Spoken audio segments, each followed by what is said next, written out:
Assalamualaikum sa aking mga viewers. Mega mega shoutout po sa inyo. Kumusta po kayong lahat? Ito pala ang ating live update. Ngayon pala ay nandito rin kami ulit dito sa Divisoria. Ayan, ito po yung mga prutas ngayon. Mayroon na pong strawberry at ang dami-dami na pong mga orange. Kaya namimili po kami. Ayan po. Napakamura lang po ng kilo ng orange ngayon. Nasa 16 piso lang po ang kilo. Tapos, ano kasi, 80 rupees. Tapos, ano mo yun sa 5. So, 16 piso per kilo po ng oranges dito. Tapos, ito namang pomegranate ay napakamahal. Nasa 100 plus piso ang kilo.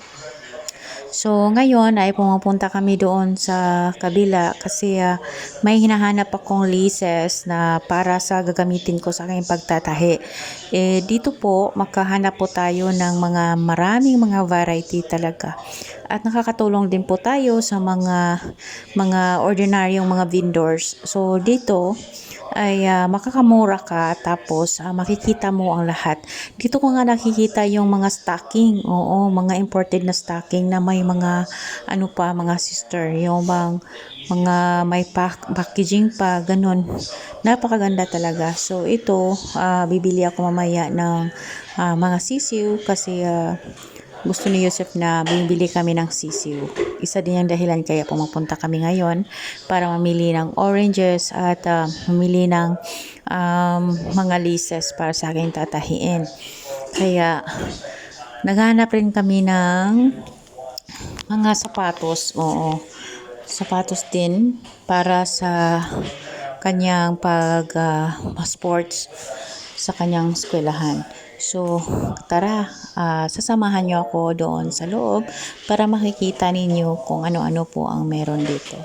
Ayan, sa nakikita po ninyo ay ganito po kasimple ang mga tao dito at marami ka talagang makikita na mapamura talaga ng mga presyo. Kasi kapag nandun na kayo sa mga malls or sa mga tindahan ay nagbabayad po sila ng renta. Dito mura lang po ang renta nila. Dito tingnan niyo yung mga gulay ay napaka-presko na. So, dito, mga tao kasi dito, mga sisi, may iba kasi na ayaw talaga nilang kinukuhanan sila ng video. So, tinatago ko yung cellphone ko.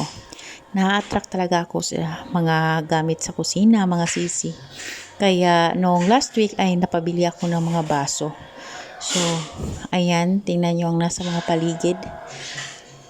Marami ka talagang mapipili dito na mura lang. Ayan. Samahan nyo kami sa aming pagbibili ngayon dito. Ang dami-dami tao talaga, sobra. Ang parking area is napaka-crowded na doon. Tapos mga sasakyan ay nasa kalsada na ang dami. Dito, ayan, makikita ninyo. Mura lang po talaga ang mga yan. Ayan, mga kitchenware. Tapos, mayroon akong nagustuhan dito mga sisi. Oo, golden yung kulay. Lalagyan ng kutsara at lalagyan ng prutas. Kaya sabi ko, sige next week babalikan namin ng ganyan. Maghanap ako. Unti-unting pamimili lang. Ayan, ito po. Ano lang ito? 200 peso. 1,000 rupees ang bigay nila sa akin. Kaya sabi ko sa kanya is babalikan namin ito. Ayan, meron pa. Ang dami-dami talaga. So, ngayon ay hinahanap namin yung pinunteriya talaga namin pupuntahan ngayon. So, ganito talaga mga tao dito, mga sisi. Ang dami-dami talaga. Tingnan lang ninyo. Yung mga tao dito ay every week dumadagsa. Ito yung tilahan ng mga bedsheet. Ayan. Ayan. Mga bedsheet, mga cortina. Diyan. Mga ano po yan, mga new arrival. Tapos, dito namang banda, marami ding nagbebenta. Meron din dito mga ukay-ukayan, mga sisi, dami. Ito na po yung laces na aking pinunta talaga dito. kasi dito mas mababa yung presyo.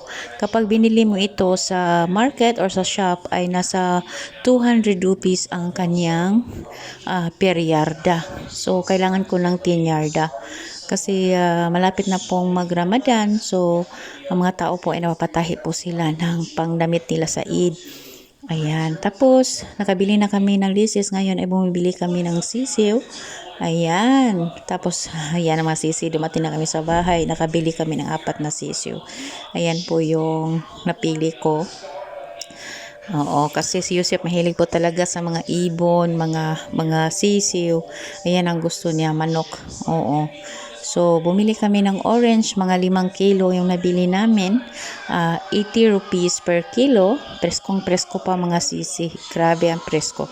80 rupees per kilo ay nasa 16 peso na ang 1 kilo. Ayan lahat nabili namin 5 kilo. Oo. Nakaugalian na talaga ng asawa ko or sa ibang mga Pakistani na grabe talaga sila kapag bumibili ng mga prutas, mga sisi. Ayan. Tapos, kailangan mo talaga siyang hugasan. Oo, kasi napaka-alikabok sa labas. So, kailangan mo talaga ng hugasan. Kasi sila kapag nagbebenta, hindi na nila hinugasan iyan. Galing sa puno, tapos yan, dagsa na, ikaw na ang maghugas. Ganyan talaga yan dito mga sisi. Kahit anong klase ng mga prutas, kapag binibili mo sa labas, ay kailangan mo talagang hugasan. Kasi alikabok. Hindi natin alam kung nilagyan man tubig, kung saan tubig naman na binibili. Para safety tayo sa mga germs galing sa labas. Ayan. Kaya makamura ka talaga dito kapag naghahanap ka talaga kung saan ang tamang bilihin. Kapag nag-order ka lang online ay mahal talaga. Oo, tapos hindi ka pa makapili. So, kaya kami ay hinahanap talaga namin ang gaya nito every week na pumupunta ng mga Divisoria or sa mga wet market. So, at least hindi masyadong mahal, 'di ba? Kasi maramihan kasi yung binibili namin para hindi na siya pabalik-balik ba. Oo, ganyan. Uubos na yung 5 kilo na sa mga 4 na araw. Oo, kasi 3 kami kumakain, kaming asawa ko, si Yusef, ayan. What, Yusef? What you research?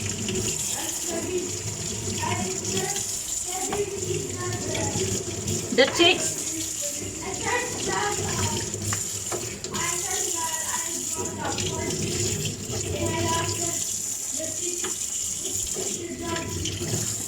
Bumili kami na 4 na sisiw. Tapos ni-research niya sa ChatGPT kung ano yung dapat na hindi kainin.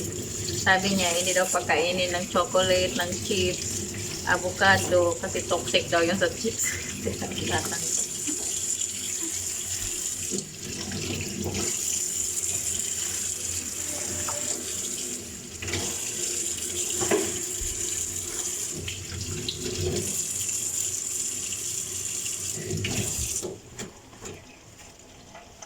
So, ito na mga sisi, yung nabili namin na 5 na kilo. Ayan.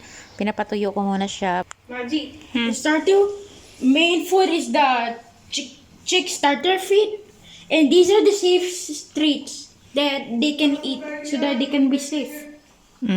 I know now because I'm take care of chicken before, Shawada. Do For not your get- birthday. Do you remember the?